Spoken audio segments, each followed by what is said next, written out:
Members, good morning. We have formed a quorum and call to order the meeting of the Establishment Subcommittee. First item on the agenda is to deal with applications for late membership. Before we deal with the other two items on the agenda, may I refer members to some documents.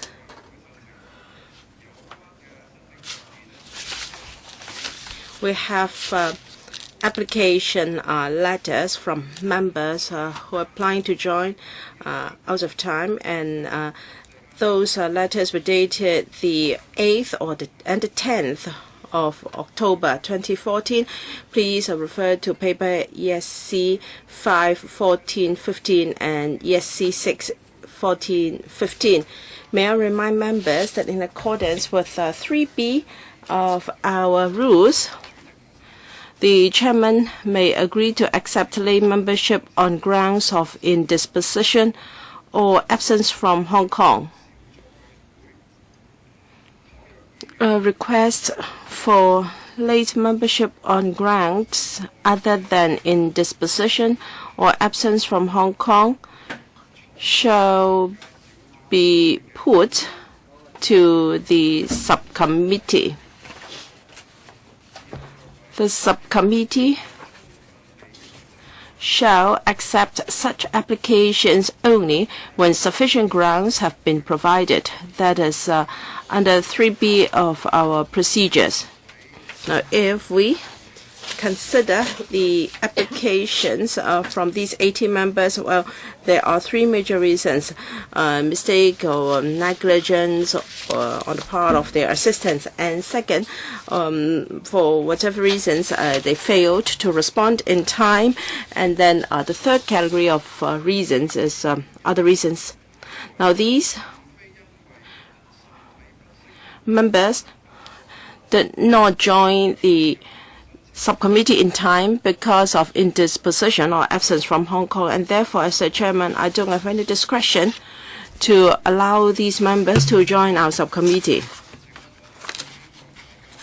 So can members comment on how we are going to handle applications from these 18 members?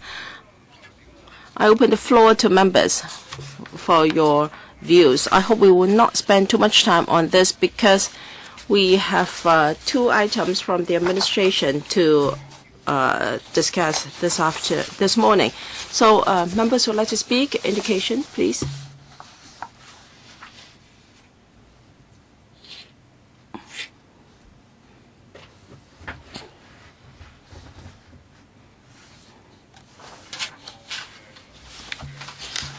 On my list, I have Mr. Amlina, Mr. Mlung Shing, Mr. Lee, and Mr. Wong Ting Kwong, and Mr. Ellen Lau.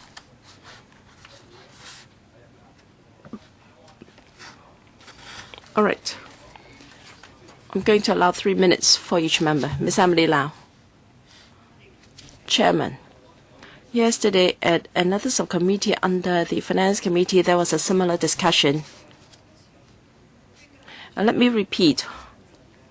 The reason why we have this dispute is regrettable. I've served in LegCo for so many years. In the previous terms, although the Pan-Democrats secured the majority of votes, but because of this system, we become the minority in this council. In the past, we would discuss among ourselves as to who would be the chairman and deputy chairman of different panels, and this is the practice of many parliaments we've visited. But as you know, Chairman, with the start of this term, there's no longer such negotiations. They believe that they don't have to give way because they are the majority, so they have scooped up all the chairmanship and deputy chairmanship of all panels. Last year, we were very unhappy. That was widely reported by the media, saying that they bullied us. And come October this term, we felt that this could not do. So we discussed with them once again. Mr. Yip yesterday said he did not represent them. I don't know whom he represented.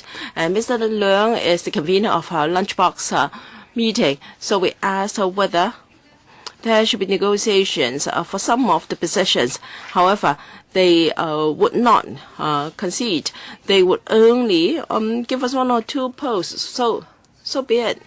So we join the subcommittees or panels we like to join. But if there are the membership is too large, then there must be an election. And the worst case scenario is everyone join panel or committee, and then after election leave. This is not what we want to see, but because there was no negotiation at all, we decided to do this. So it is our choice to join whatever subcommittee we want. There is no question of an ambush. Sari Lee said on a TV interview that they acted very gentlemanly. So what's wrong with joining a panel or a committee? Well, they can say that this is an ambush, or it is not. But the fact is, because there was no room for negotiation, we joined whatever committees or panels we like. And all of a sudden, they realized out of the blue. Why didn't they tell the people that after negotiation, they would not budge? I think the current state does no good for LegCo, but we have to tell the facts. How come we have this fast? Mr. Mlang Singh? Thank you, Chairman. Mr. and Namely now talk about this system which makes us angry. Perhaps it's forgotten that he's an elected member. If he thinks that the system is illegal, he should not join at all. But since she has joined this election, he should understand that this is not about the number of votes involved, but a system is a system. If you talk about the number of votes, let's see for next round of elections. Now, I think we should do our better. When you talk about this system and that you don't have to follow it, all LegCo members are legally returned, no matter whether you find it annoying or not. You have to stick to the system. According to 44 of our procedure, some members are asked which one. 44, the chairman's decision is final. The president, the chairman of any meeting or any panel's decision will be final, and they have to be ultimately accountable. So the election of chairman and also membership of committee is part of the rule of procedure.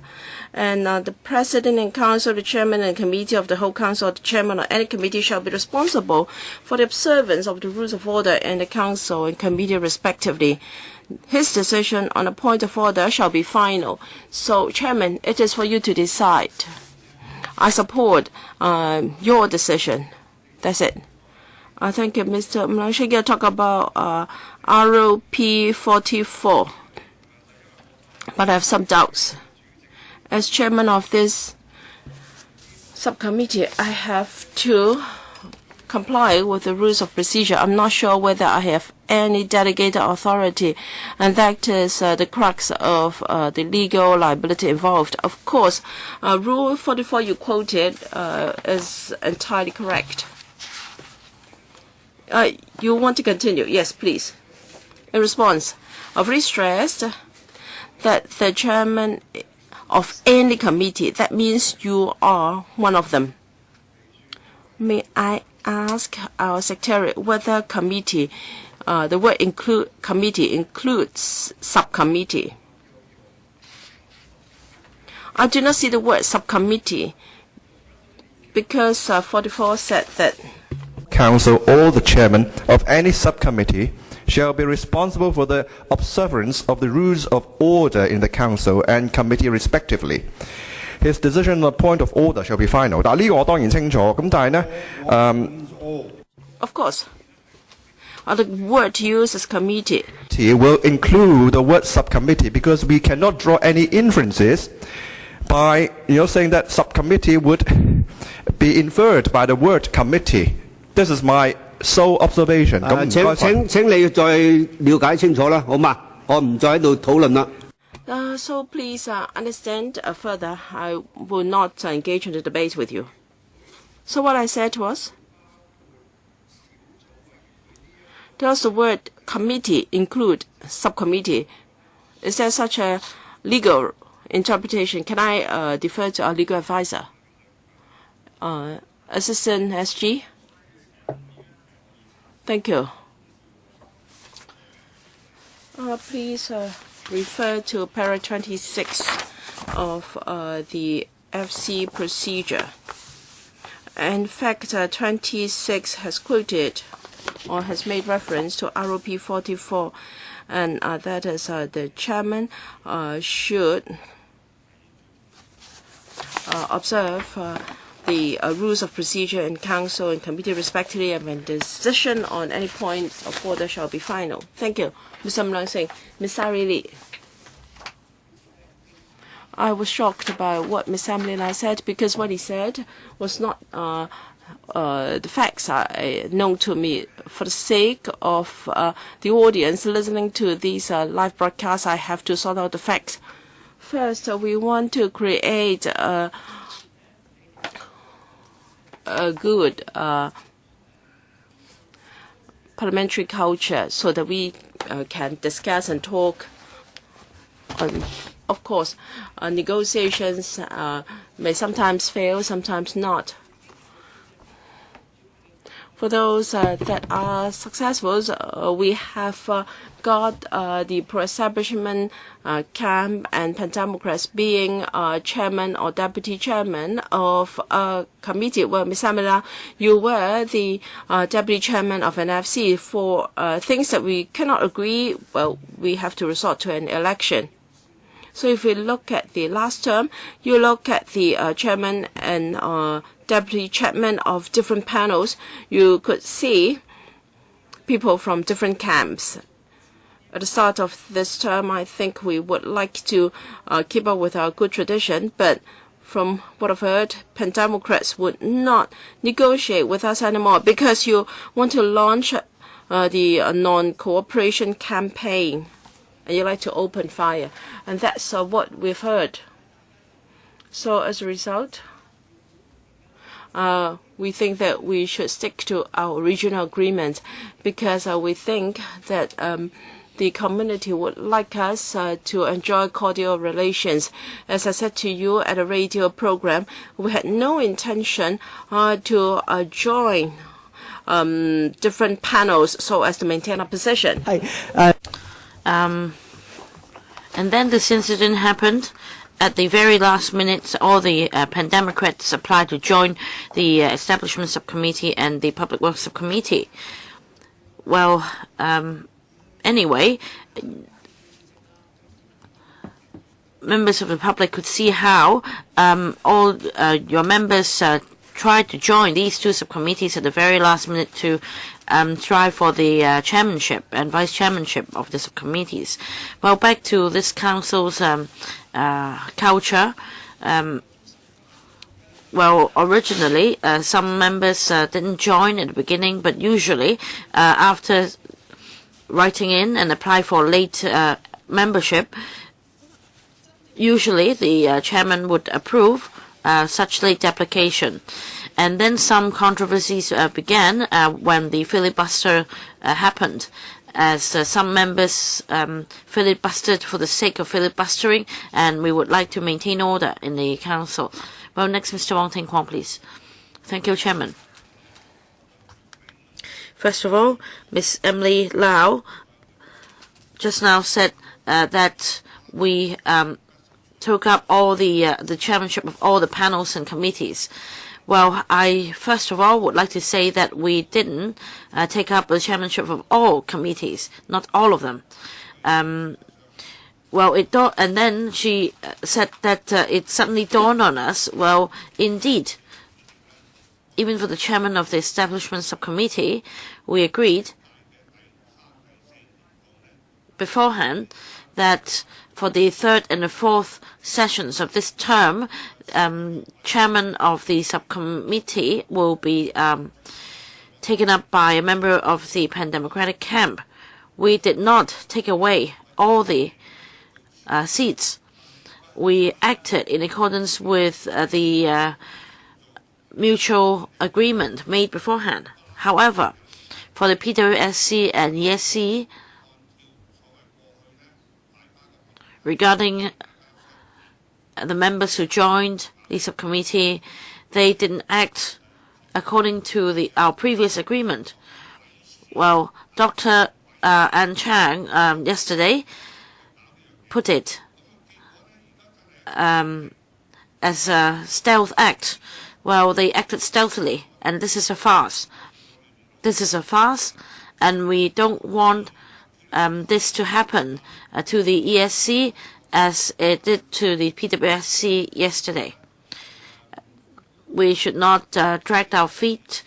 And Dr. Kenneth Leung, Chairman, please, in accordance with the rules or the ESC procedure, make a decision and say whether the application should be accepted or not.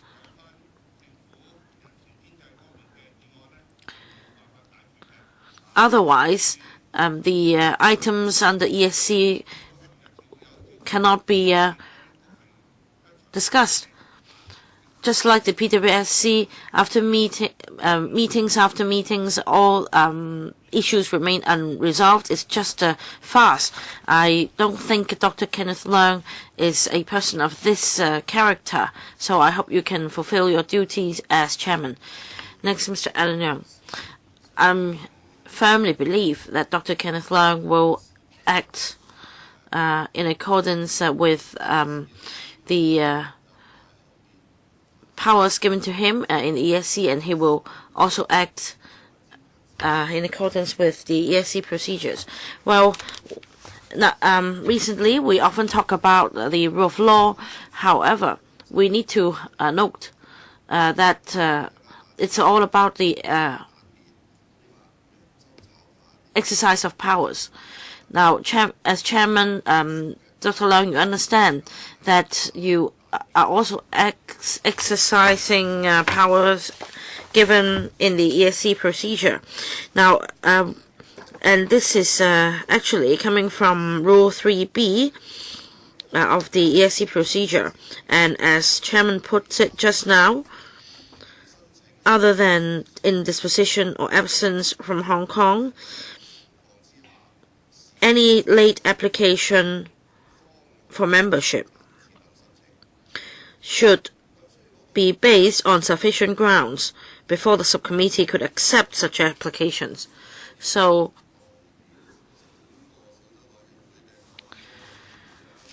the power actually lies with the subcommittee as a whole instead of chairman.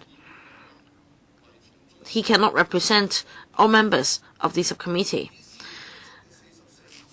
Well, Rule 44 of the Rules of Procedure doesn't really apply to another point raised by the member, that the decision of chair shall be final, unless the interpretation of Rule 3B of the ESC procedure is to be twisted to suit their needs, just like the SAR government nowadays. The rule of law is meaningless. The use of tear gas on an unproportional scale, and also police assaulting people in a dark corner, all these could be omitted. Well, this is the third legislative year, and all the chairmanship of all panels and committees were contested. Well, this is to rectify the situation. Pan-Democrats in the past were subject to huge pressure. I'm sorry, your time is up, Mr. Leung. Well, it's all about how meetings are presided. Well, I'm sorry, your time is up, Mr. Kwok Wai Keung. Thank you, Chairman. I'm sorry, Ms. Emily Lau. What you said at the beginning twisted the whole matter. You said in the beginning that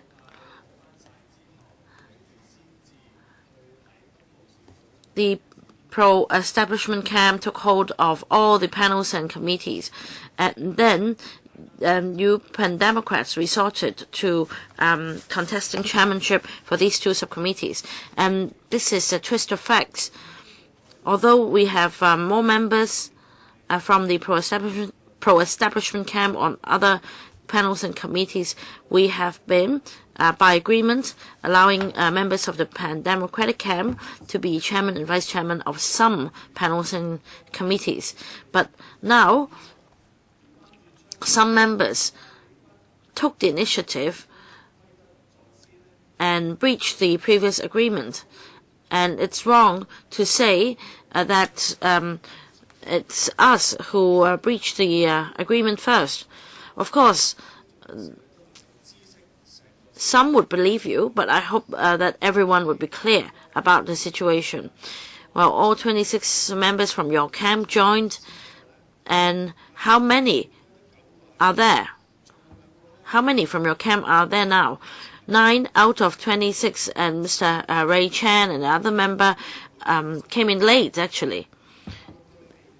It's plain how committed your camp is. Well, this is a fact.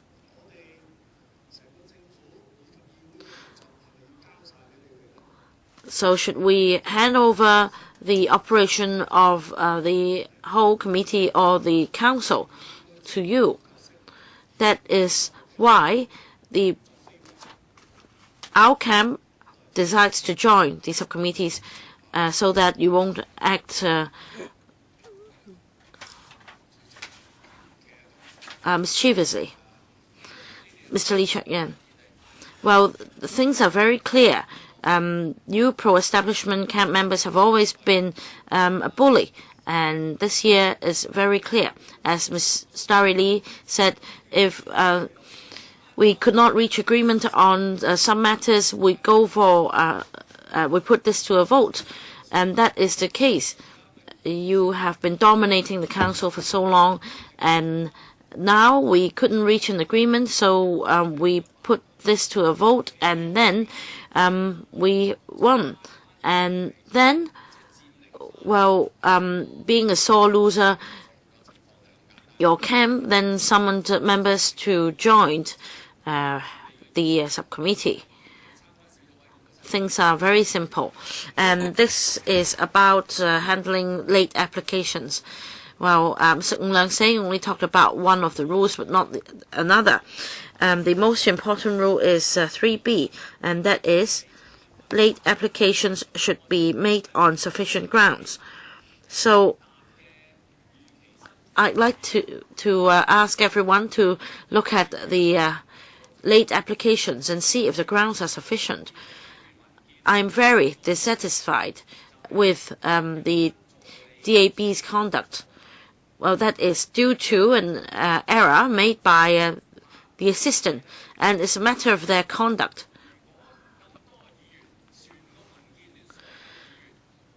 If all the members of the DAB filed late applications due to errors made by assistants, and not only one assistant but all assistants, then that's strange. And as Mr. Tam Yu Chong said on TV, that originally they would like to join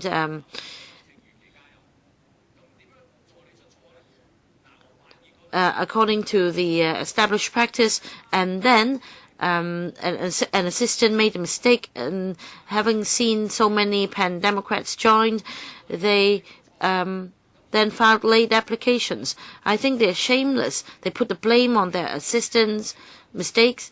They just put the blame on their assistants, and they're not being honest. I hope that that we complaints made to the committee regarding the members' conduct. Well, I think the FTU members should not laugh at this stage. Well, let's see what your late applications are about. Well, because there are... Oh, I'm sorry, your time is up, Mr. Lee. Well, you should help the assistants of DAB and speak out for them. I'm sorry, your time is up. Next, Mr. Wu Chi-wai. Chairman, in fact, we should ask what the difference is, or how members' rights would be affected by joining or not joining the subcommittee. In fact, we have equal rights in deliberating on the items in this subcommittee. The only difference is whether you have the right to vote. I think it is because of this reason that in the beginning the loyalist camp thought that it didn't matter whether they joined the subcommittee or not, and therefore not all members joined. And then our camp found it important to join, and so we did. And whether or not the pro-establishment camp joined or not, we understand that ultimately the subcommittee is to make the decision, and we understand that ultimately the loyalists would be able to defend their master. So what is the point of joining the ESC? The point is to have the right to vote, to support the administration. Well, some members say that they would like to stop us from messing things up, and setting aside this point, members of the pro-establishment camp should be reminded of their duties in this council.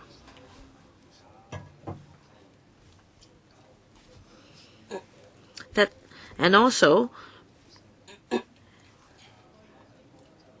they have not given sufficient grounds in accordance with Rule 3B for this subcommittee to set aside the original decision.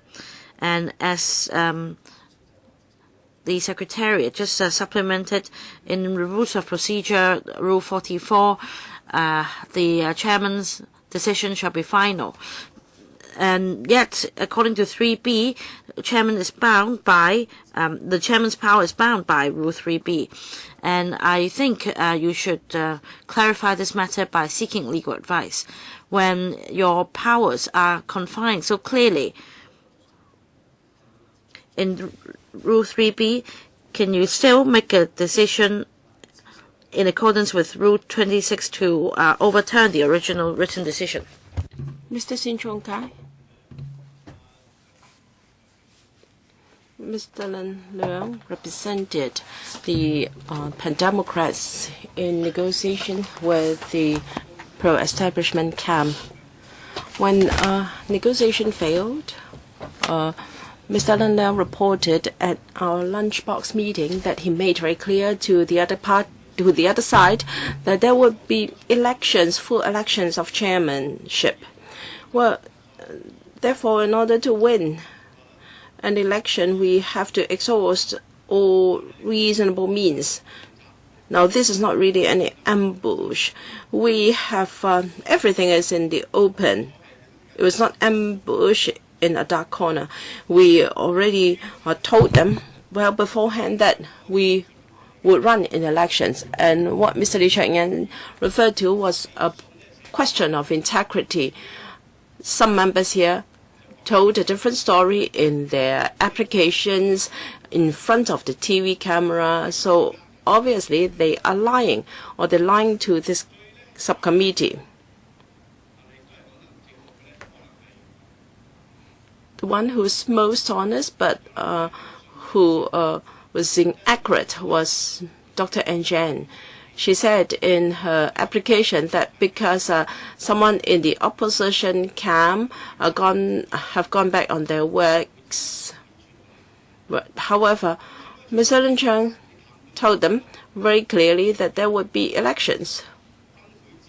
So when negotiations failed, when talks failed, and we decided to run in the elections, how come you said that we have gone back on our words?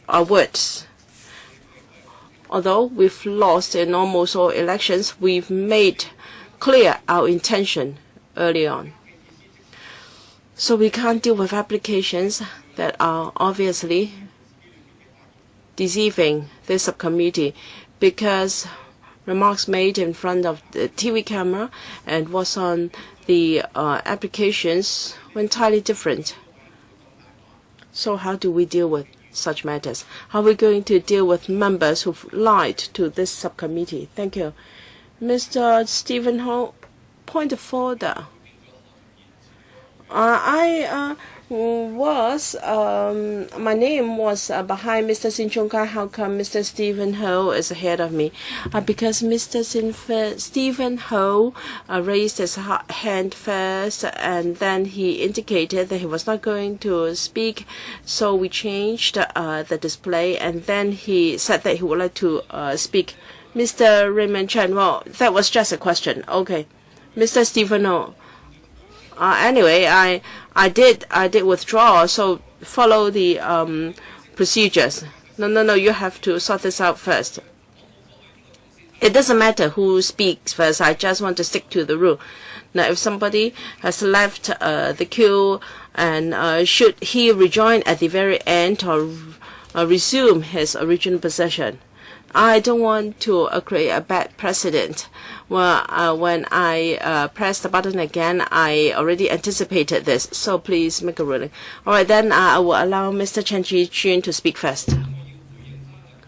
First, I must respond to the remarks by Mr. Kok Wai Keung. He counted a number of members here, and he said that I and Mr. Charles Mok were late. Now, if he thinks that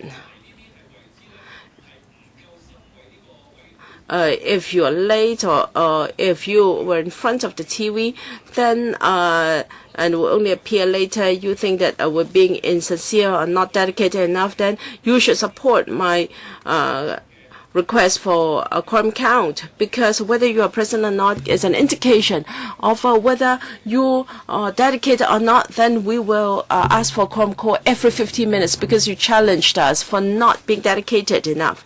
And let me say that the quorum here is too small. The chairman plus 3 members, or 1/7 of the total membership. I think we should amend it to at least 1/2 of the membership. Otherwise, we will be challenged of being irresponsible. And other outrageous speech is Mr. Leung Sing. Mr. Leung said that he would not name him to show respect, but he used ROP 44, saying that the decision of the president is final. The president or chairman's decision on point of order shall be final, but you should see that there is a premise. The president and council, the chairman in a committee of the whole council, or the chairman of any committee shall be responsible for the observance of rules of order in a council and committee respectively. So, chairman, you don't have to explore whether committee includes subcommittee, because under 3B, things are very clear. Well, if it is not clear enough and there are arguments, then ROP 44 should prevail. It's not that the chairman has unfettered powers and can do whatever he wants. doesn't mean that so long as the chairman is willing to shoulder the responsibility, his decision can be final and make any ruling he likes. Now, if you allow such people to be chairman, then it's really the end of the world. These negotiation agreement mechanism between the pro-establishment camp and the Pan-Democrats, we already said that will not include us. And when Mr. Albert Chan his application to join the AFC in the last term was rejected, already said that he would join all AFC, ESC, and WPSC so as to counter that. So you call us laying an ambush. That is not true. Mr. Stephen Ho, thank you. So he said that Mr. Albert Chan wanted to join AFC. He made it clear that his purpose was to filibuster. However, I believe we want to join the subcommittee because we wanted to operate effectively. The purpose is very different from that of Mr. Albert Chan, who wanted to join because Mr. Leung Kwok-hong was jailed. He wanted to filibuster that would be against public interest, so we had good justifications not to accept his application. And as Mr. Raymond Chan said, we should follow the rule of procedure. We have different positions, and of course, we'll find the rule that to our advantage. So any member who would like to join should invoke Article 3B. If an application is rejected, then we should seek the discretion of the chairman. So, Chairman, I just want this subcommittee not to waste time anymore. Please make a ruling so that we 12 members who would like to join can decide, make our own decision as to whether we should insist on joining or not. I'm not done yet, Chairman. Ms. Emily Lau and Mr. Alan Leung remarks were rather strange. Convener of the lunchbox meeting, Mr. Lin Chuang, discussed with our own convener, Mr. Ip Kok Him, as to how negotiations should be done and the reasons for them to not to follow that agreement made between the two parties 2 years ago. So Dr. N. Chang was not entirely wrong when he made such remarks. Now, Mr. Sun Chung Kai said that they would like to openly lay ambush. So who's correct, Ms. Emily Lau or Mr. Lin Leung? So I think there's something wrong with your negotiations or coordination. However, Mr. Ip Kok Him and other pro-establishment members know for sure that Pan-Democrats have launched a non-cooperation campaign, and they have broken that agreement, leading to this scenario. Mr. Martin Liu, 3 points. First, in any council, the decision is always made by the majority. There is no question of bullying.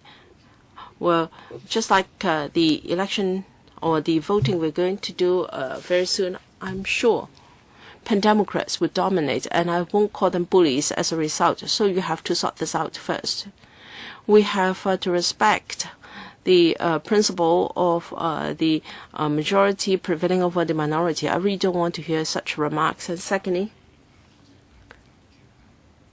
I always think that there is this consensus between the pro-establishment camp and the pan-democratic camp, and that is chairmanship and deputy chairmanship are decided by coordination. And if talks fails, then things would be sorted out by elections.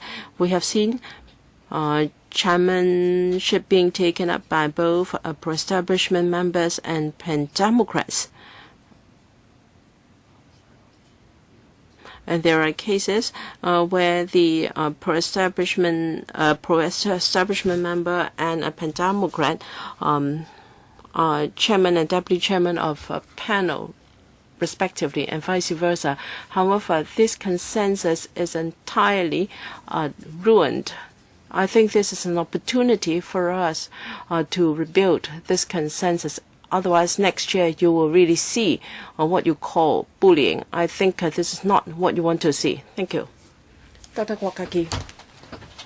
Thank you. I think Mr. Stephen Ho should communicate with his own party. He didn't even know what his party whip, Mr. Ikwap Him, did. At the start of this term, when there were elections for chairmanship and deputy chairmanship, there was no coordination at all on the part of pro-establishment members. It was really violence in this council. Mr. Martinez said that the majority should prevail, the view of the majority should prevail. But this is an entirely distorted council. Pan-Democrats represented more than half of the voters in this council. And if you say by pure head count, the other party or the other side can win, it's all because this is a distorted system. We can only change this through constitutional development. Chairman, many members would like to join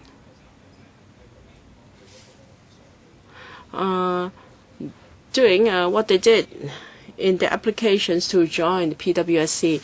They have put the blame on their assistants. This is revolting.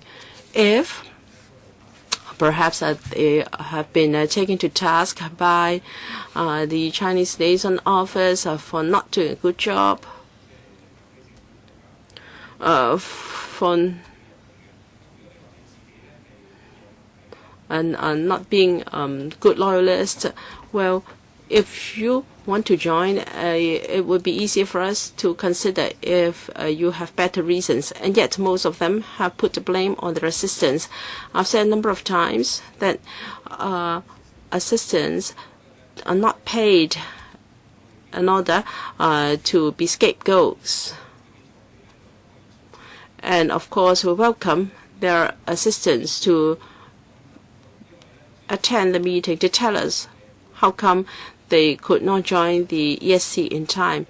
Now, Chairman, you have no power to exercise your discretion unless these members were indisposed or were out of town. So,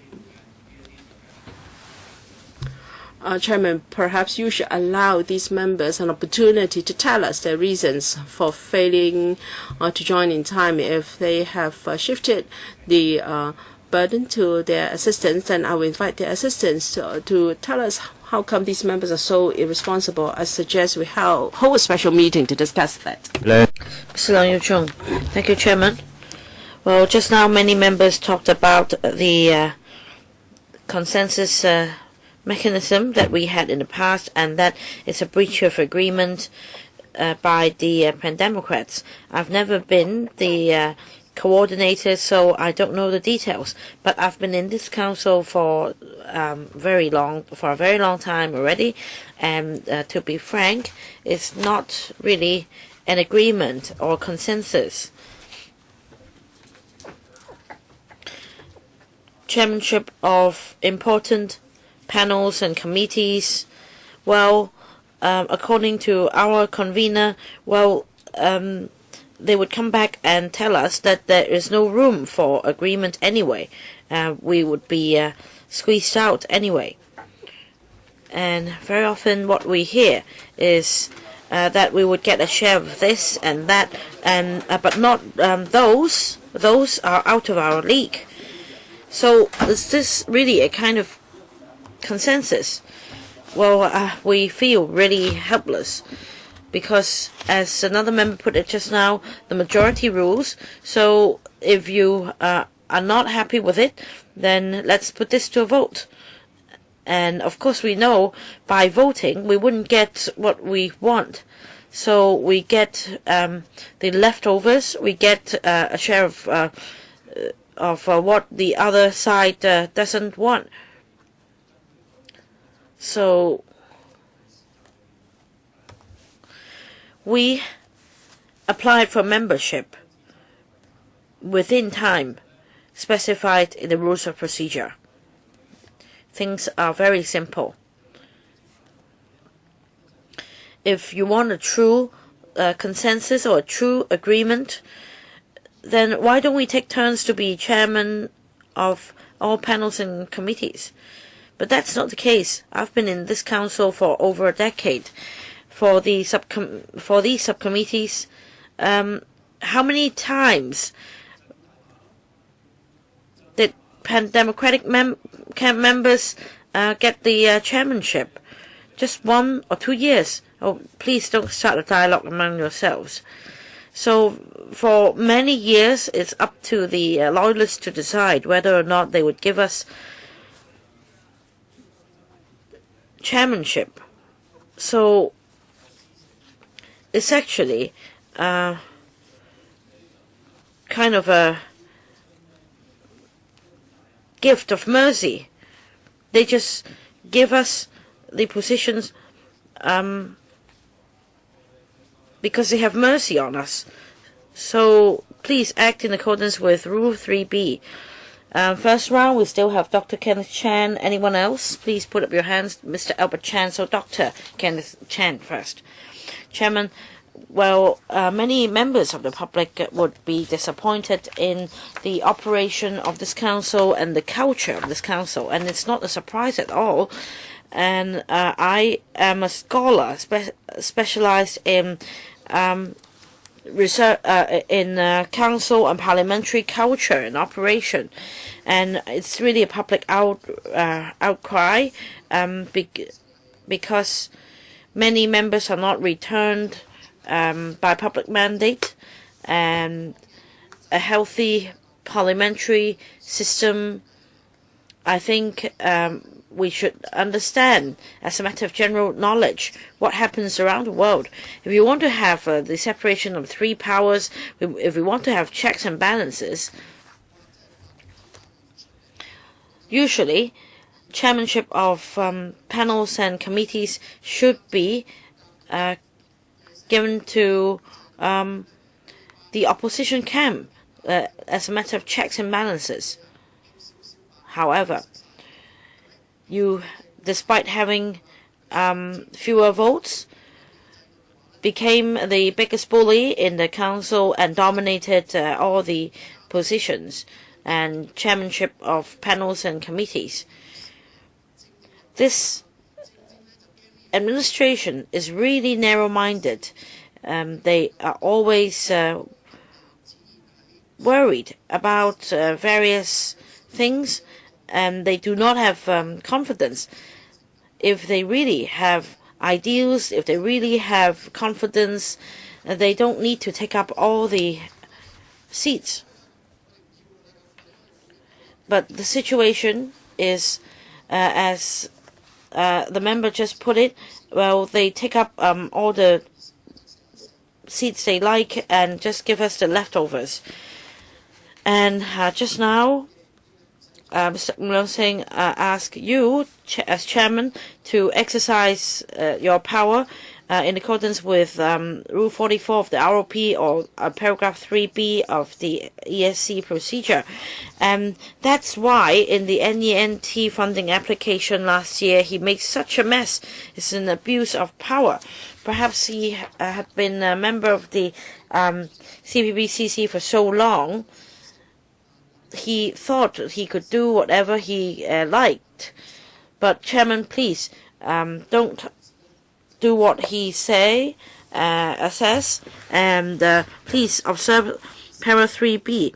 And it's a shame on them that they put the blame on their assistants. We need a special meeting to look into this, to make sure that the meeting is conducted in a fair manner. Well, I've drawn a line for members who wish to speak in the first round. We have 3 members, Mr. Albert Chan, Mr. U.C. Wing, and who else would like to speak for the second round? I see Mr. Lee Chak-yan and Ms. Sari Lee in the second round. And who else? Dr. Kwok Ka-ki, second round. Now, first round, Mr. Albert Chan. Chairman, just now Mr. Stephen Ho said that I in the last session applied to join this subcommittee late to filibuster. Well, Chairman, if you recall, in the letter I sent to the ESC, I set out very clearly that because Mr. Leung Kwok-hong had been sentenced to imprisonment, and he would like to propose a number of motions, and he had his duties to his constituents in this council, and no one else could take up his place. And in the letter, I did not say that I intended to filibuster. Well, just like in the late applications, those members put up various excuses. Some said, some put the blame on their assistants, and in fact, it's a dereliction of duty on their part, and they should resign. It's their duty, and yet they kept telling lies and kept shifting the blame on to others. Like Mr. Leung Sing, he said the chairman is empowered so and so. Well, that's just the Communist Party's ideology. The chairman, or like Chairman Mao, he could have all the say, could totally disregard the rules and procedures, and members of the public were all angered by how Mr. Leung Sing conducted the FC meeting last year. Even when members had yet to return to the seats, he could proceed with the vote. So that's how the Communist Party ruled Hong Kong. And they should explain. In my application, I applied to join the ESC to represent only one member, not all, but only one member, and yet my application was turned down. I could in no way influence the ultimate decision of the ESC. My application was about my standing in for another member who had been imprisoned, and yet my application had been voted down. And this is really a shame of this council. It's an absolute abuse of power. Now you criticize us for not allowing you to join. Well, reflect on yourself. Reflect on yourselves and see what a shame you were and how you disregarded the rules and procedures. Thank you, Mr. Abba Chan. Next, Mr. Chan Kim Paul. Mr. Chan Kim Paul is not a member of this ESC for the time being. He has also made an application to join, so I'll give you some time. Thank you, Chairman.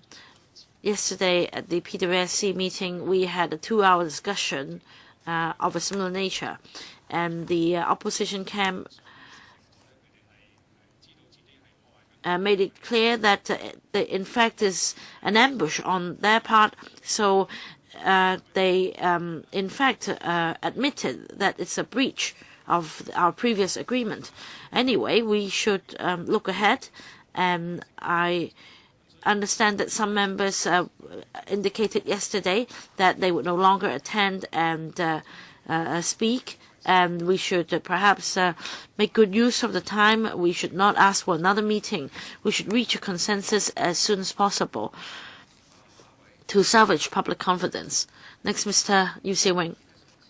Mr. Abba Chan, last time in the ESC meeting, he categorically said that he would filibuster. That's why we rejected his application to join the ESC. We did have an agreement mechanism because we need harmony for politics to work. If we are confrontational,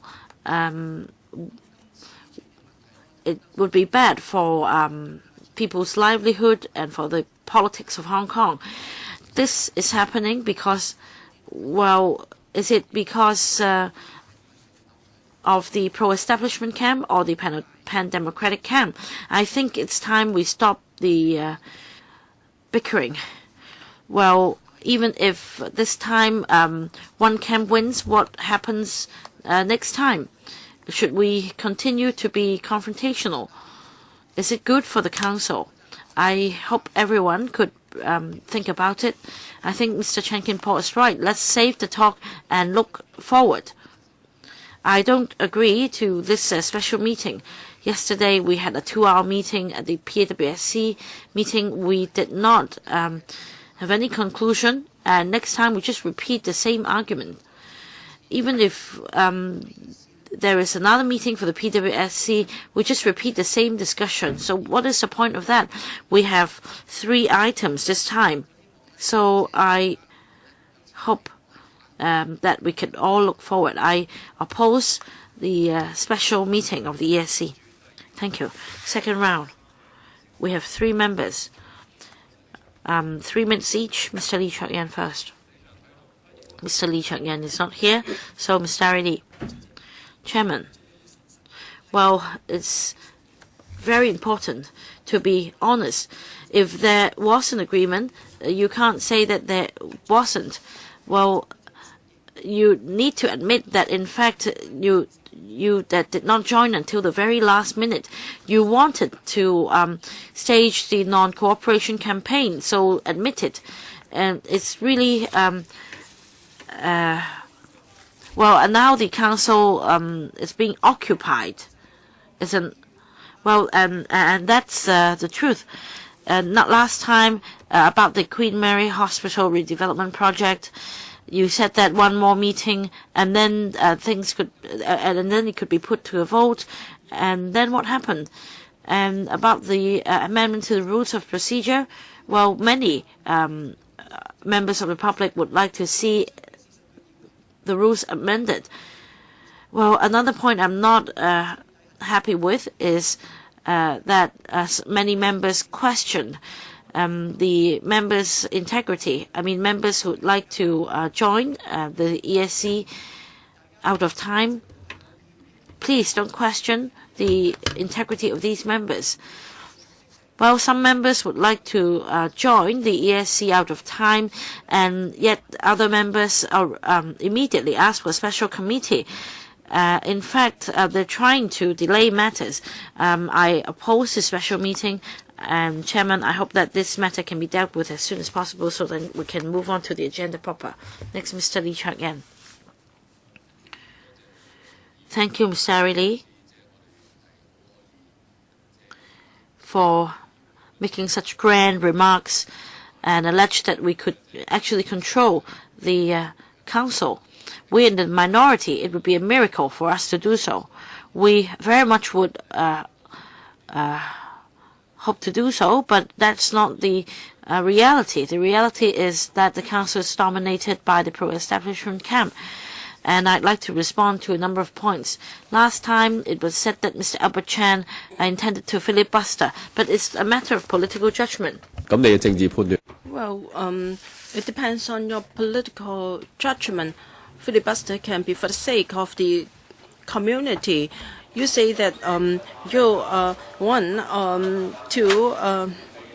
want to help the administration. It can be no good. So I don't think you have good justifications. The reason why I propose a special meeting is many of the reasons here are because of mistake made by their assistant. Perhaps we should know when they told their assistant to make the application on their behalf. Coincidentally, many of them quoted the same reason. Chan Kam Lam, Tam Yu Chong, almost everyone from DAB. And BPA, also a few members used this reason. What I'm most unhappy about is you missed the chance. And Mr. Lee said, well, everyone know what's the problem. Yes, we do understand the problem. The problem doesn't lie with their assistants, and therefore we request a special meeting so the assistants can come to explain. Dr. Kwokaki, I don't understand why we have to say this so many times. The so-called agreement, we never have any agreement.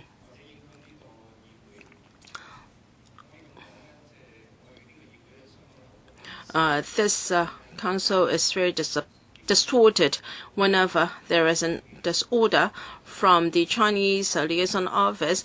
The all FC members will bow.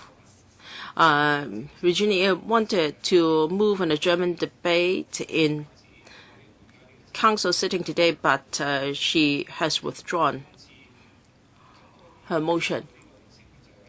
So many of us are in the ESC. We want to play a role of monitoring the government. There is no question of what they claim to be the reason. And so many members have put the blame on their assistants. This is unacceptable. And therefore, there should be a special meeting to allow aggrieved assistants and habitual lying members to tell us their reasons. I propose a special meeting because we should not interfere with our normal meeting procedures. Their assistants should come and tell us. I think this is a solemn matter. Whether you join or not is a solemn matter. You should not deal with it lightly.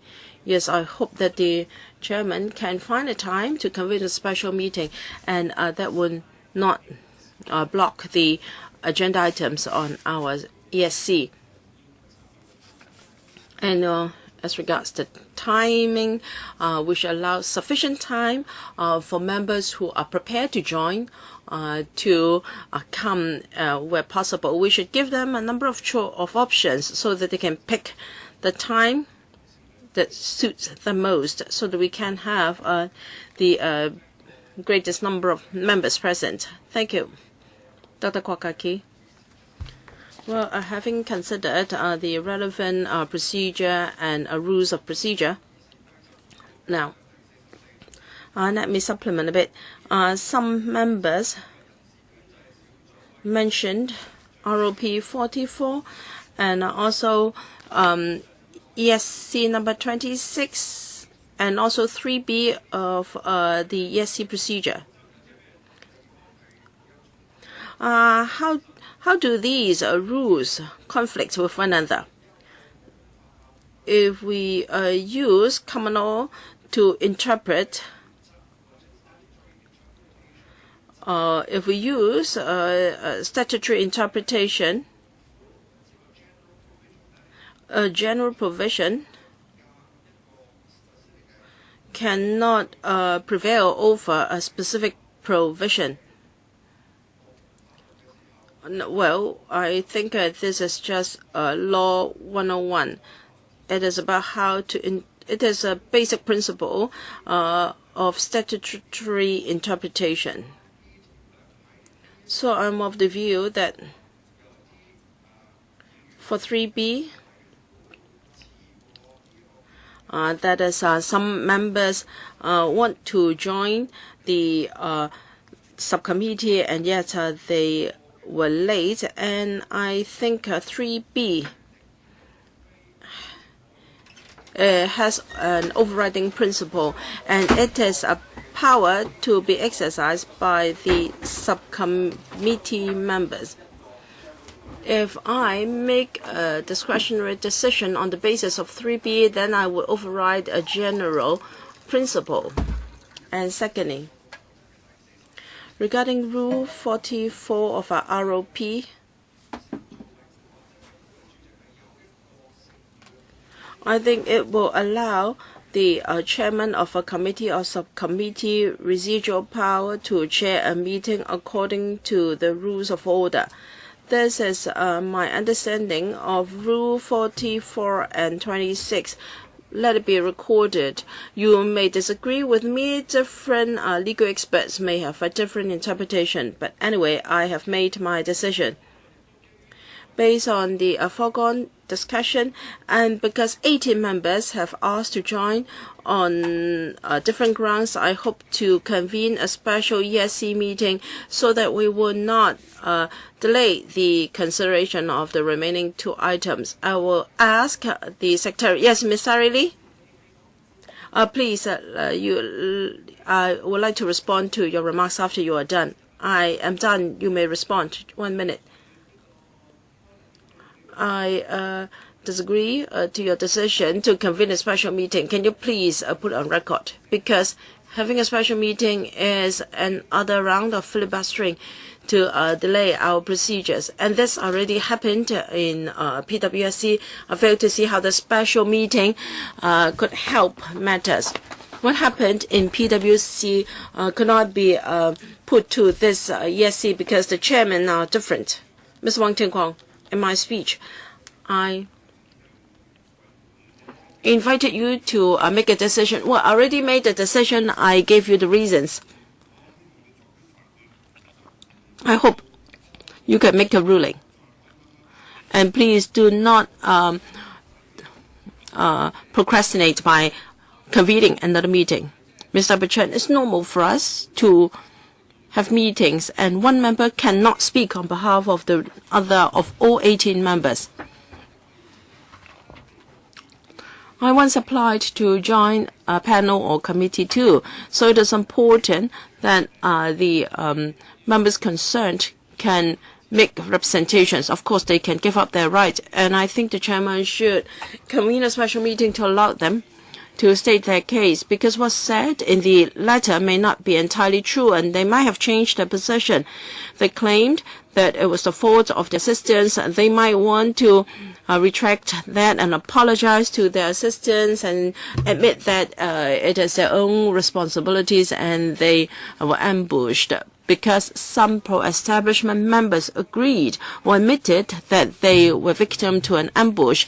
So, to do them justice, we should allow these members to come out to explain. Mr. Kwok Waker, didn't you put up your hand? Of course. Chairman, you're entitled to make your ruling, but I'd like to say that right at the start of this meeting, you made it very clear that you can only accept these 18 applications on the ground of indisposition or absence from Hong Kong. Why all of a sudden you want to convene a special meeting so that you can hear more? Now, please listen to my explanation clearly. I can only accept these late applications on these two grounds. For reasons other than that, it is the decision of the ESC that's based on procedure number 3B. Do you have other questions? No more, thank you. Mr. Mlanxing? Chairman, I respect the ruling you made just now because your decision is final and you are exercising this power, so I have every respect for your decision. I'm just proposing a simpler approach. That is to allow members of ESC to make a decision about circulation of paper.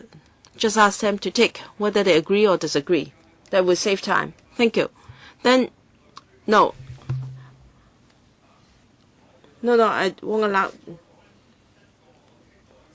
Now, if you're to go on, we won't be able to complete even one item. I already made the ruling that you could all speak for 1 more minute, and that's it. Now, let's go on to our agenda proper. We have EC 2015, we've got this paper from the administration on the number of directorate posts created and deleted within this legislative session. And we've also got paper EC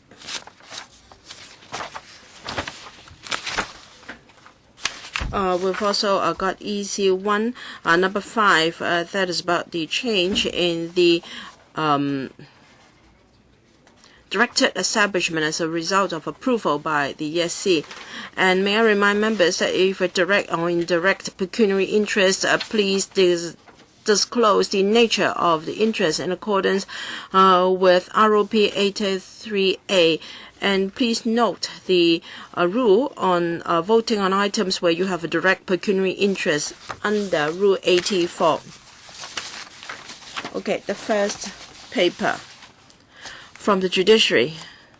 Members are invited to approve the following proposals: to create seven permanent judicial posts in the judiciary, 3 Justice of Appeal of the Court of Appeal of the High Court, JSPS 17, and 1 Judge of the Court of First Instance of the High Court, JSPS 16, 1 Judge of the District Court, JSPS 13, 2 Magistrate, JSPS 7 to 10, and the creation of 1 permanent non-civil service position in the executive body of the Hong Kong Judicial Institute, 1 executive director, and the creation of 2 permanent civil service posts in the Judiciary Administration, to be offset by the deletion of the following permanent posts. On 26th of June 2014, the AJLS panel was consulted. Present for this meeting, we have Ms. Emma Lau, Judiciary Administrator, Mr. Arthur Deputy Judiciary Administrator, and Mr. Rin Kwan, Assistant Judiciary Administrator.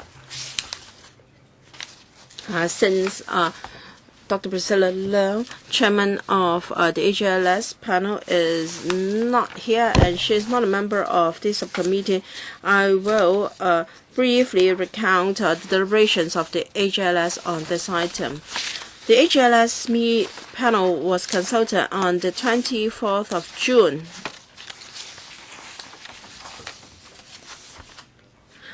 They, in principle, support the creation of these posts to enhance the establishment of the judiciary. They note the establishment and power situation and the long listing time of court cases. They urge the judiciary to take measures as soon as possible so as to alleviate the heavy workload of judges. And members note that to ensure systematic and sustainable development of judiciary training, there should be extra manpower resources in the judiciary so that there can be outside court time for judges and judicial officers to take part in training. And when dealing with cases where there was no legal representation, extra time was needed, and therefore relaxation should be made to the granting of legal aid so that there can be more efficient use of court time. Anyone who would like to speak on this item?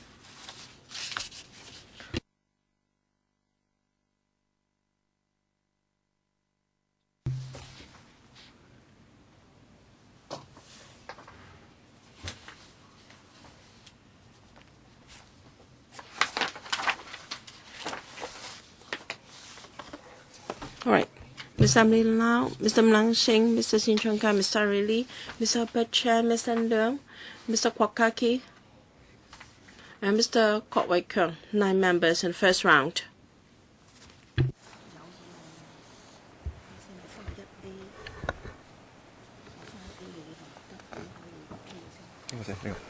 Oh, 第一輪發言每人3分鐘，唔該。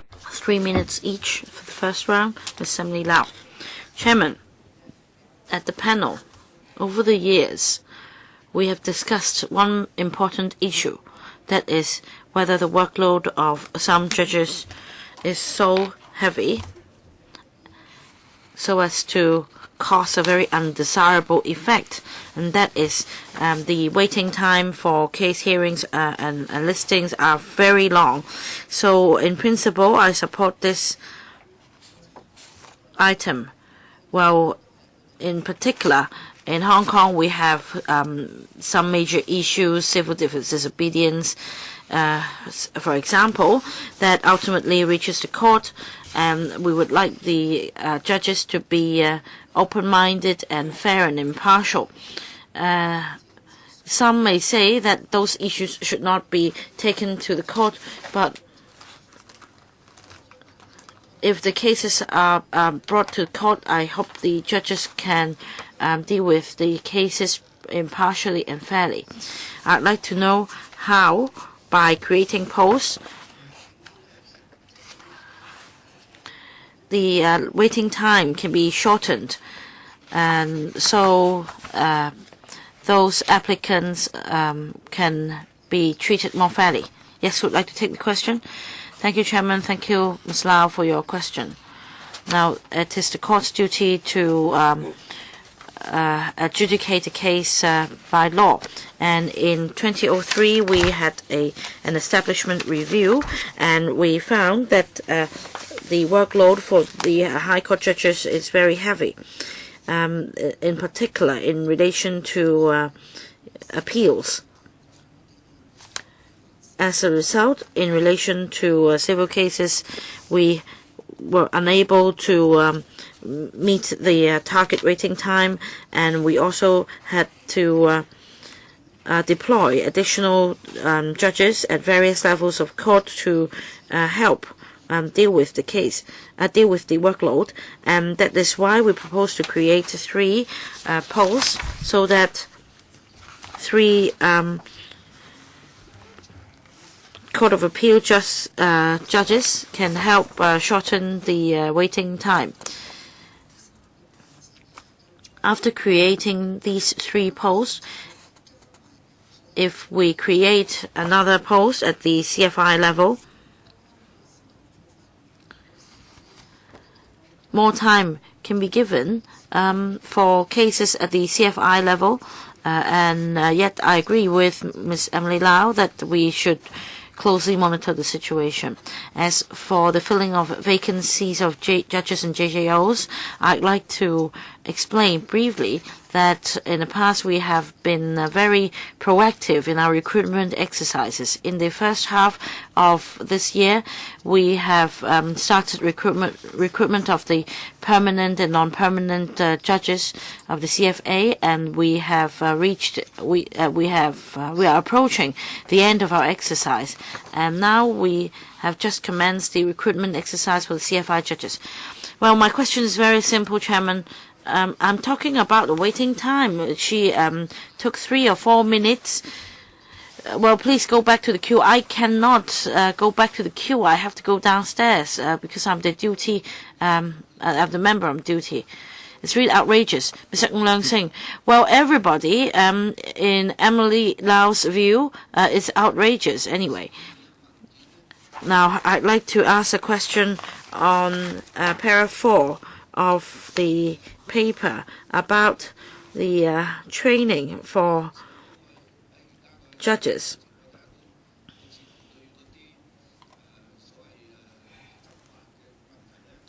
Now, many judges or members of the judiciary are involved in the political bickering. Bailiffs, for example, the incident happened just outside Lechco. And now they are deploying the delay tactics. They would like to wait till Friday to get another order, so on and so forth. I agree very much that the judicial workload is huge because of these matters. Now, on training, I have a question.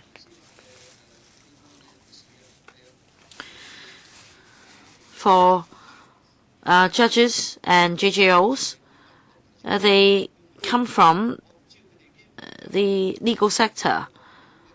With all the campaigns, etc., going on, I don't know whether adequate training can be provided to help them with the judgment. Because of these issues, much manpower is spent on these cases, and is all coming out from the taxpayers' pocket. And applicants can apply for legal aid to contest a case in court. So my question is whether this has posed additional judicial workload. Thank you, Chairman. About judicial workload, let me first of all explain that this is the workload faced by judges and JJOs, and we'd like to provide systematic and continuous training for them. We have been providing training for them, but we conducted a review recently, and Mr. Justice Sito, the Deputy Registrar of the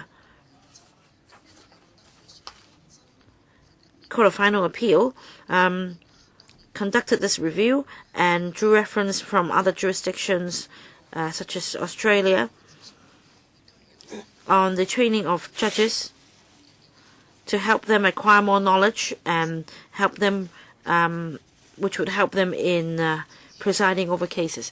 Mr. Sin Chung Kai, I support this paper.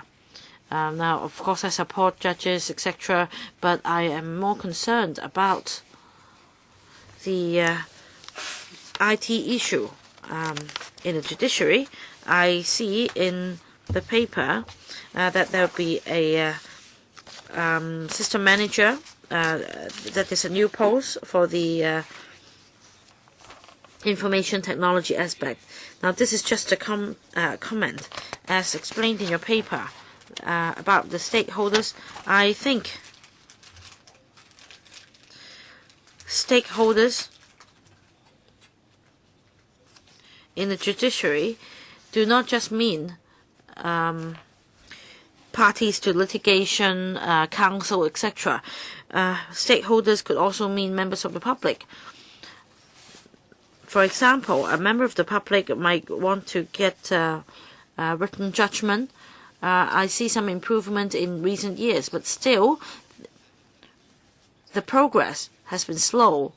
It takes much time, and I think the some components such as the search engine should be improved. I hope the JA could understand this. Apart from parties to the litigation who would want this information, members of the public would also like to have such information, and you should not ignore the needs of these users. We should not expect ourselves to go through a difficult process before we get such judgment and information from courts. Can you upgrade your system so that information can be accessed very quickly? We understand that in the past, used to be handwritten papers, but now everything it's computerized. I hope the workflow can be improved. After the posts are created, the public's needs can also be addressed. JA. Thank you, Chairman. Now, as far as the structure of the judiciary is concerned, we attach importance to stakeholders, including users and other major users and members of the public, and we try our best to collect more views. And on judgment, may I just comment on it? In fact, for judgment passed down from the courts above the level of district courts, they are all available online. And for judgment involving grave public interest, we would advance the uploading of such judgments online for public's perusal. Dr. Kokaki, I hope more time can be given for the administration to give a more detailed answer. I'd like to respond to Mr. Ng Leung saying we do not want civil disobedience. If we have universal suffrage in Hong Kong, if we have universal suffrage for the CE election and for LegCo election, there is no need for the public to take it to the street, to sleep in the street. So go back and mull it over. I agree that the manpower of the judiciary should be increased so that the waiting time can be shortened and the judicial workload can be reduced. I note from the paper that as far as the Court of Appeal and the High Court are concerned, because of the complexity of cases, more time is needed for judges to read and prepare for the cases.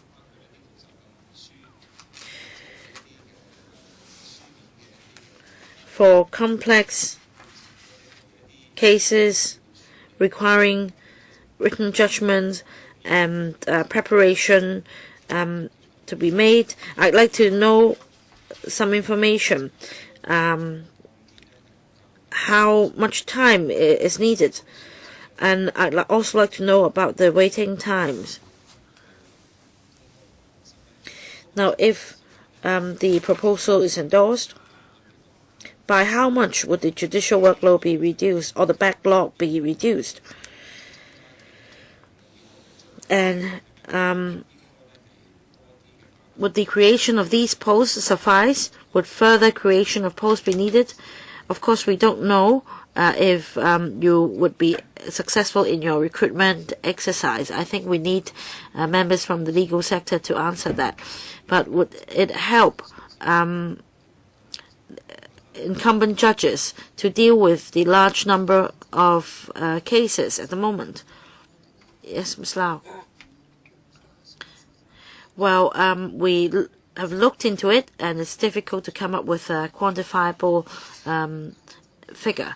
As I understand from the High Court, they face cases of various nature, and cases come in different lengths and complexity, and according to the Chief Judge and other judges' experience, because of the increasing complexity of cases, the hearings tend to become longer, and more issues are being disputed. But in these cases, it's difficult to quantify these issues. Should I also respond to the remaining two issues, Chairman?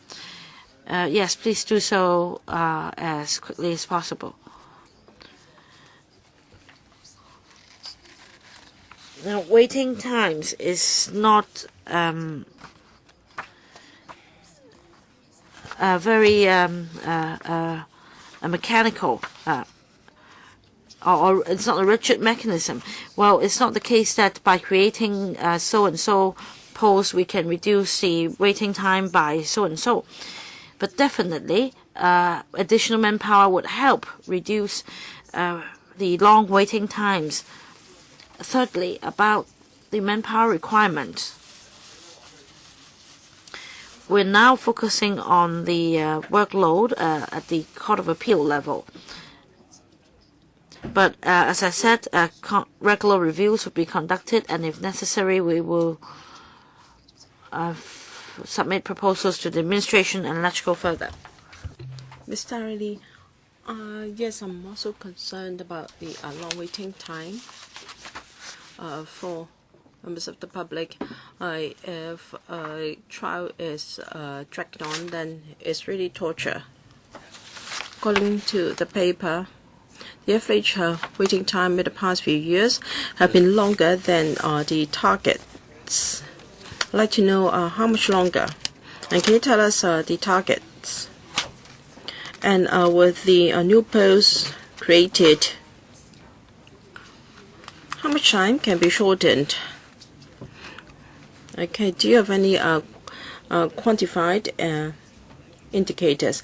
I know it is hard to recruit manpower, but you don't even have enough courtrooms. Have you considered how you can shorten the listing time so that cases can be heard according to your targets, or even ahead of targets, so the people affected don't have to suffer this ordeal of long waiting? Ms. Lau? Well, in other levels of court, we've been able to meet targets. In general, the main problem lies with the High Court. For criminal appeals, we are able to meet our targets because the Chief Justice has decided to put more resources on criminal appeals. even though there's a shortage of resources. In CFI and civil cases, the waiting time has been longer than targets. For details, please refer to our controller's report to LegCo. As I said, it is not something mechanical, because the waiting time doesn't operate in that way. There are a number of factors at play. We can only say that with one more division in Court of Appeal, we can shorten the listing time, but we cannot quantify the number of days that can be shortened. As regards whether we have enough courtrooms, the judiciary has put requests to the administration on the size we need. We have needs in the long and medium term. We hope to have more space for courtrooms and judges so that we can help to shorten the waiting time. And we also have deputy judges to sit on cases. Thank you. Mr. Albert Chen, I've been in and out of courts quite a number of times recently, sometimes in attendance to see how magistrates deal with cases. Different magistrates have different attitude in dealing with the accused. Some are very neutral, impartial, professional, and highly patient. In particular, in traffic-related offenses, magistrates are very patient. Some magistrates are very patient in explaining the situation to defendants without legal representation. They are highly professional. But some judges appear very impatient and annoyed. Now, I'm not talking myself as first-hand experience. Some magistrates regarded the defendants as a dirt, and is all for everyone to see. If there was CCTV recording, it would be best. Unfortunately, we don't have video recording, because that will show you the ugly faces of judges. Now, I'm responsible for the judiciary. I would have sacked many of these magistrates. Now, I would not allow my assistants to treat you this way. Of course, sometimes I also look ugly, but you don't have the right to sack me. These people are paid by taxpayers' money. They are there because of taxpayers' money, so they should not treat defendants that way. And for magistrates, I hear that they have been employing staff of the DOJ more and more. So it seems that the DOJ and the judiciary are too close. Will you reduce this from happening? Of course, there should be no discrimination, but people have the feeling that you are of the same family. Ms. Lau, simple reply to your questions. First, in employing JJOs, the judiciary would act according to the basic law, and each candidate is considered on his merits, and each appointment is made according to recommendation of the commission. And for judges of high courts and CFI, well, we have open recruitment. We follow the provisions of the basic law. I'm asking whether more and more you're employing staff from DOJ and you appear to be of the same family. Please do not beat around the bush. Please answer my question directly. No wonder Ms. Emily Lau scolded you. Ms. Lau, please answer the question directly.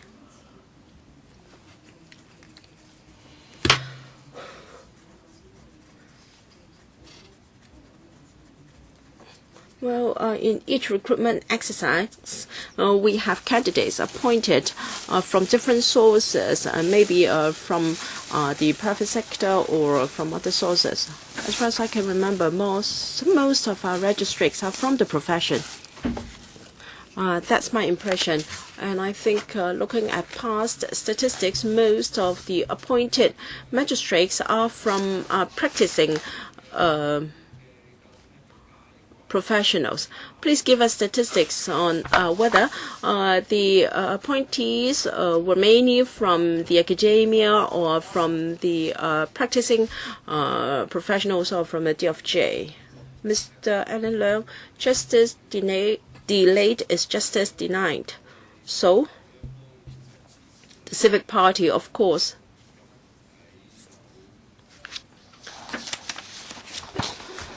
supports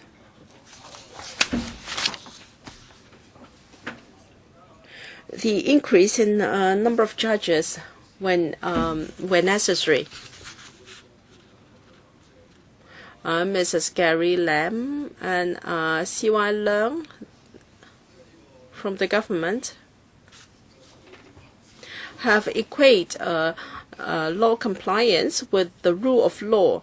This is such a low-level mistake, and yet they are brainwashing the community. Many members in this council think the same. They think that being law-abiding is upholding the rule of law. But, Chairman, I think you know that there should be the law for you to go by. You should using the law to check powers, public powers, and also using the law to achieve justice. We must have rulings from judges so as to educate senior officials, the CE, the CS4A, and members of this council. However, I've got some specific questions. There is nothing in the paper on whether these 3 new justices of appeal of the court or of appeal of the High Court will be in the criminal courts or civil courts. So 3 judges will be promoted from the CFI, and there will be a 1 post created. That means the CFI will have 2 judges short as a result. Does that mean that the listing time will go longer or more deputy judges will be appointed?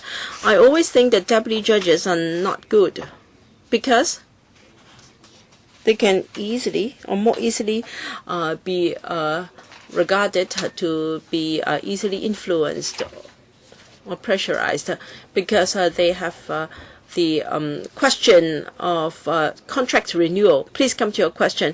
I think adding 3 more is meaningless. Actually, 3 minutes is far too short. It's useless. One more division in the CFA. Of course, we have judges with expertise in civil cases, some in criminal cases, and some with expertise in both types of cases.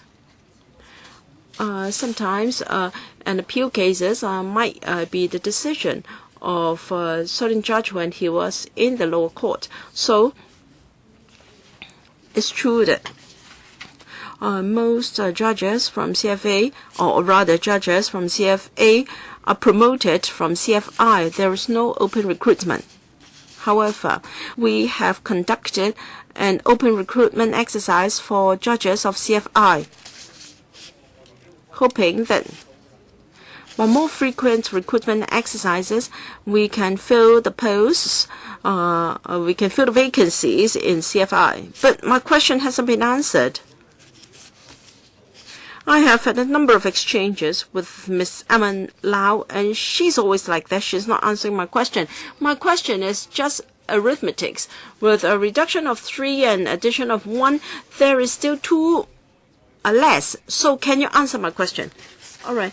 With 2 less in CFI, how are you going to do the sums? Thank you. I agree that there will be more vacancies, and therefore we're going to recruit more judges. All right, you're going to recruit 2 judges to fill the vacancies in CFI. Ms. Ellen Leung, please wait for your second round. Mr. Albert Ho. Thank you. So, according to Ms. Lau, there are sufficient posts in CFI, even with 2 promoted to CFA or Court of Appeal, right?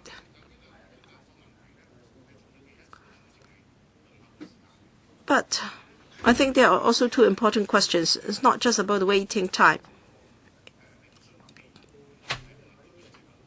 Sometimes there are cases that cannot be completed during the planned trial period.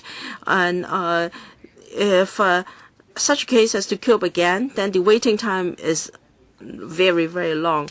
And the time for judgment to be handed down is very long. There are cases that had to wait for over 6 months. Of course, I know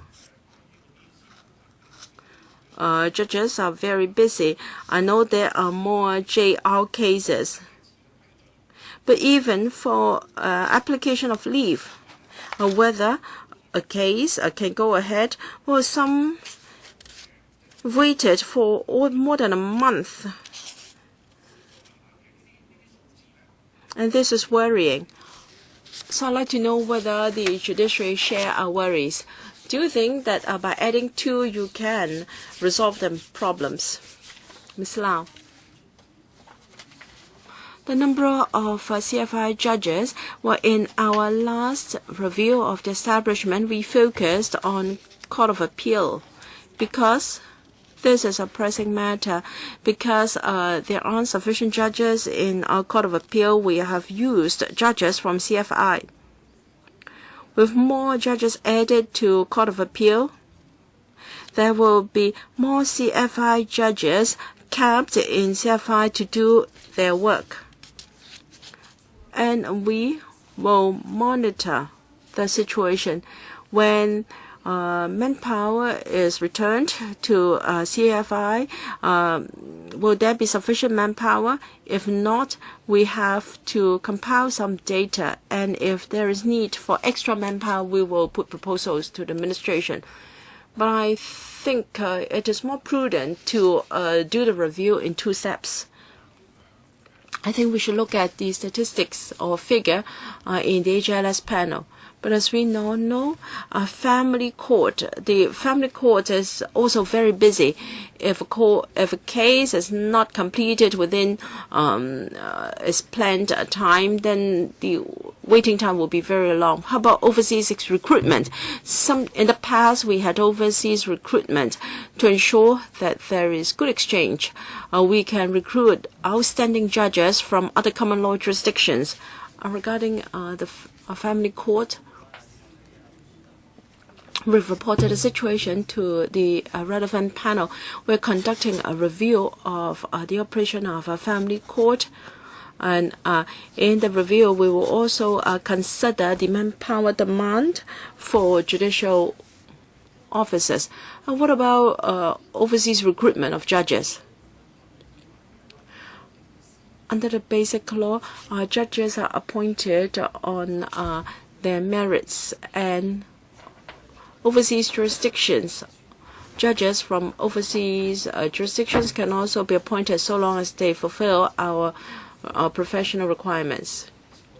And all along, our advertisements are put onto our website. Mr. Lee Cheng-yen, first question is about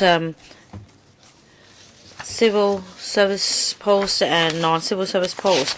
I note that for the executive director, it's a NCSC post. My question is why? Why not a CS post instead? Second question. The Central People's Government has been emphasizing the rule of law, ruling Hong Kong on the basis of law, but it's not the same as the rule of law. So we as we're all worried about the rule of law going backward.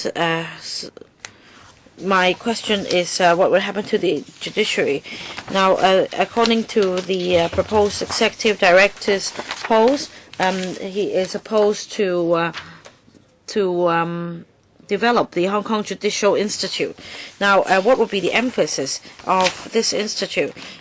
Here it says training, but what is the training about? Human rights is such a thorny issue. Are they going to train people to have a stronger awareness or greater awareness of the human rights or otherwise? The other point is exchange with other jurisdictions. What other jurisdictions do you mean that it is just to learn from the mainland model? Well, first of all, this is an NCSC position because, first of all, the executive director should possess legal professional knowledge. On the other hand, the candidate should also have experience in training. And there is no similar post in the judiciary that meets the criteria. Secondly, the Judicial Institute works at two different levels. One is a governance body. This is led by the Chief Justice of the CFA and the Chief Judge of the High Court.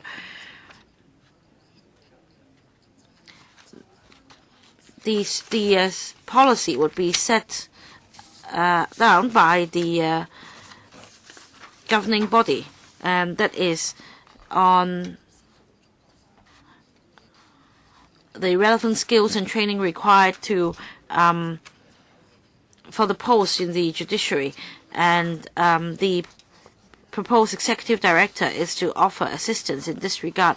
As for liaising with the relevant organizations,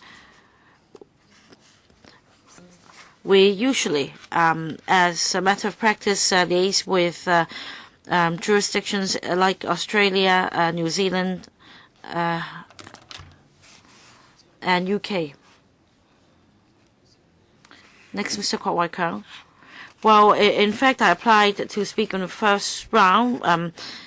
Perhaps after the 3 minutes, you could tell me why. I raised my hand, but nobody noticed me. And anyway, my question is this. I want to ask about the waiting time that would be reduced by creating these posts. But anyway, this question has been asked. Well, in the paper,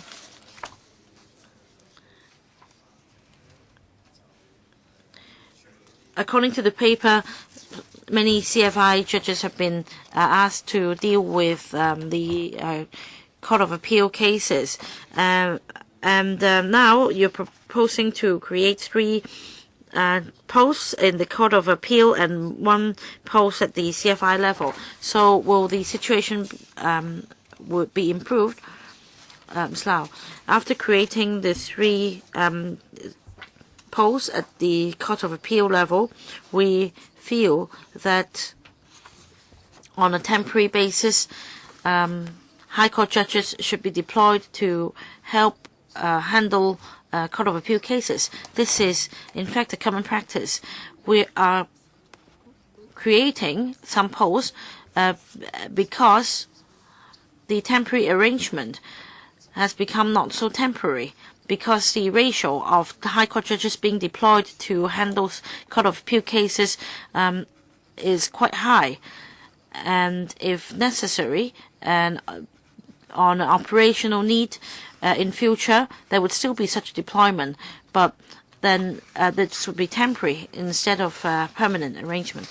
I understand that such temporary arrangement is necessary due to operational need, but does it mean that 3 proposed posts at the Court of Appeal level are not sufficient? At this stage, we find it prudent to propose the creation of 3 posts. We can consider creating further posts. But even if we have additional manpower at the Court of Appeal level, we see that we see some benefits in deploying High Court judges as temporary or deputy judges at the Court of Appeal level to handle appeal cases, because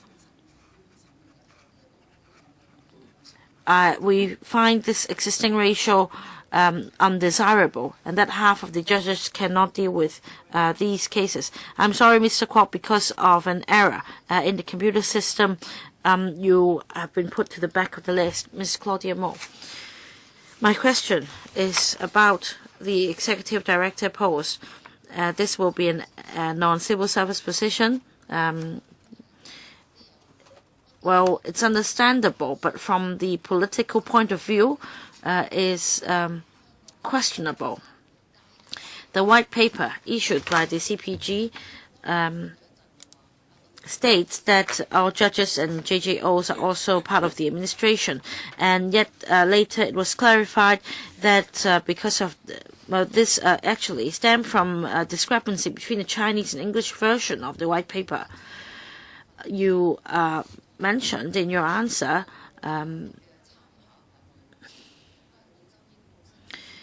about external forces, as your reference being Australia, New Zealand, and the UK.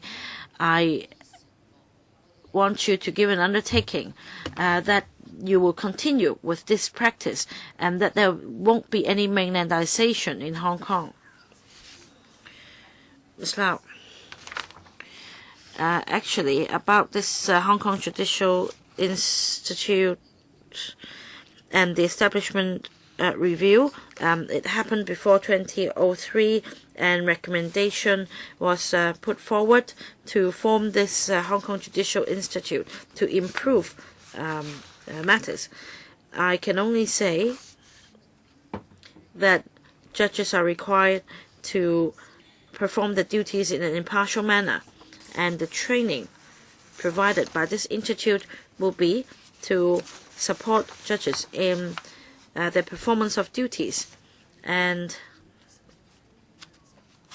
this will be led by the Chief Justice of the Court of Final Appeal, and that is why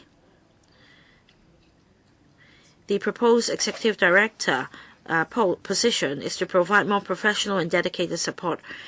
I still have time. The impartiality of judges means impartiality. Well, if you follow all the rules, then that will be okay, but the rule of law doesn't just mean that you govern in accordance with the law, but rather that the law is here to serve the people. I think all our judges in Hong Kong have this sense of justice in mind. Perhaps you can say that this no training may be required for this. But will you give an undertaking that this sense will be, or this knowledge will continue to be transferred in the Institute? All judges are required to adjudicate the case impartially. Any aggrieved person can seek redress in the appeal mechanism, and the judgment would also contain grounds for making the decision, and the Judicial Institute will provide continuous training to ensure that the judges do their best. Well, I'd like to seek members' agreement to extend this meeting to 10:45. Does any member object? No? I see in the second round, Mr. Albert Chan would like to speak according to the screen of my computer. Who else would like to speak? Please press the button. Mr. Lee Cheuk-yen. I see some motions tabled. So we need time to read through these motions. I think it's pointless to extend the meeting by 15 minutes. We should read through the motions and decide whether to deal with these motions? Yes, I'll deal with the motions. I just want to know whether anyone else would like to speak on this issue for the second round. So you oppose the extension of 15 minutes? Yes, even if the meeting is extended by 15 minutes, we need time to scrutinize the motion. So I oppose the 15-minute extension. Any other objections? I would like to extend the meeting by 15 minutes. So I'm sorry, Mr. Lee Cheuk-yen. Apart from Mr. Albert Chen, who else would like to speak in the second round? Mr. Lee Cheuk-yen. And Mr. Chen Chi-chun, you want to speak for the first round? All right, you'll be given this chance. 3 minutes, Mr. Lee Cheuk-yen first. Or Mr. Chen Chi-chun first. All right, I should go first. Many members today ask about the reduction in waiting time, and the Judicial Administrator said it's difficult to give us a figure because of the different complexities of cases. But you need to give the public an indicator. In theory, with additional polls, the shortened time, the waiting time should be shortened. Now, my question is this: after because of the Occupy Central campaign, there could be more cases coming. I think as early as a year or two ago, the administration already noted it. So would this cause a tighter manpower situation in the judiciary?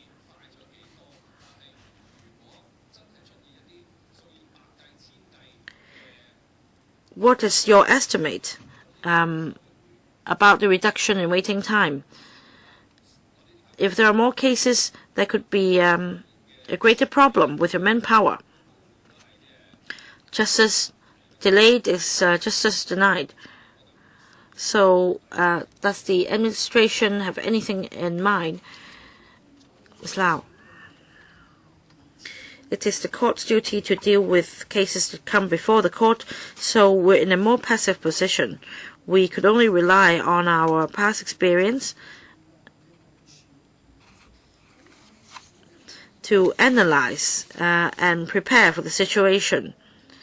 In our past experience, we have encountered a sudden surge of cases. Civil cases may have to do with an economic cycle. This is the trend that we learn from our experience. But the court's position is rather passive. The judiciary could only do its best. When cases come before us, we then accord priorities to cases and make certain deployments. Regarding our establishment, we need to act prudently. Based on the circumstances, we conduct regular reviews. Mr. Chen, my question is very simple. Well, even you talk about the trend, you have to make an assessment. Will the Occupy movement be a trend? There may be more occupations in the future. Has the judiciary considered this topic? Ms. Lau, please be simple. We have not made any assessment based on any incident. We look at past cases and different cycles. We have not break that down to different incidents. Thank you.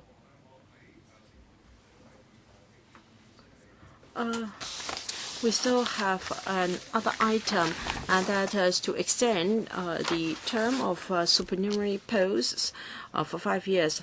I believe we won't be able to deal with that, so may I invite Dr. Cole and his team to leave first. Thank you. Second round, we have Ms. Albert Chen and Mr. Lee Cheuk-yen. When Mrs. Regina pressed her button, already drew the line, so I'll put you in the second round. Mr. Lee Cheuk-yen. Thank you. Chairman, we are very worried because half of the cases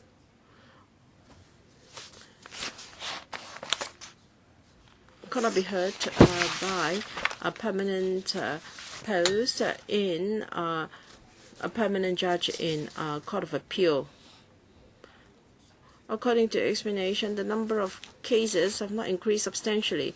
The problem is with the complexity of cases, but it is hard to assess. Perhaps the judiciary can explain. The contention points are more complicated and the arguments are also more complex, according to the paper. I'd like to know how come this is the case. As far as I know, law is always complicated.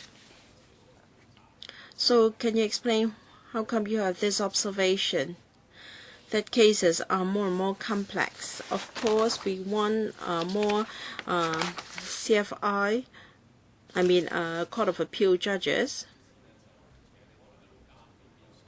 But if you do not tackle the problem at source, it's useless, even if you add more JAs.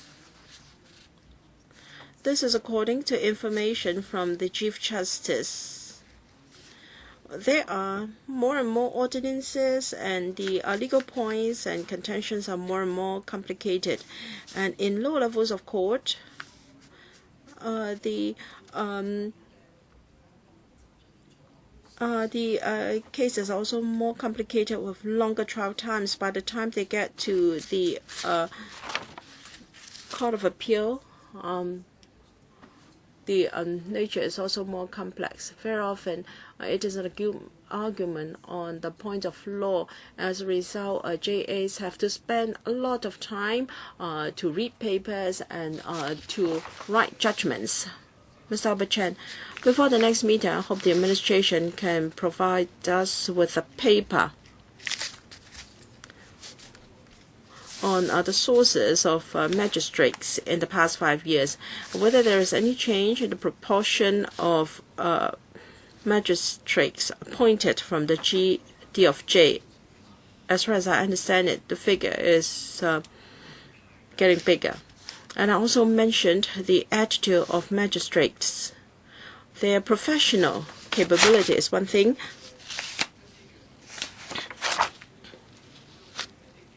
Magistracies mainly deal with cases where grassroots do not understand their basic rights and the offenses are minor in nature. However, the treatment they get from magistrates is very unfair. First,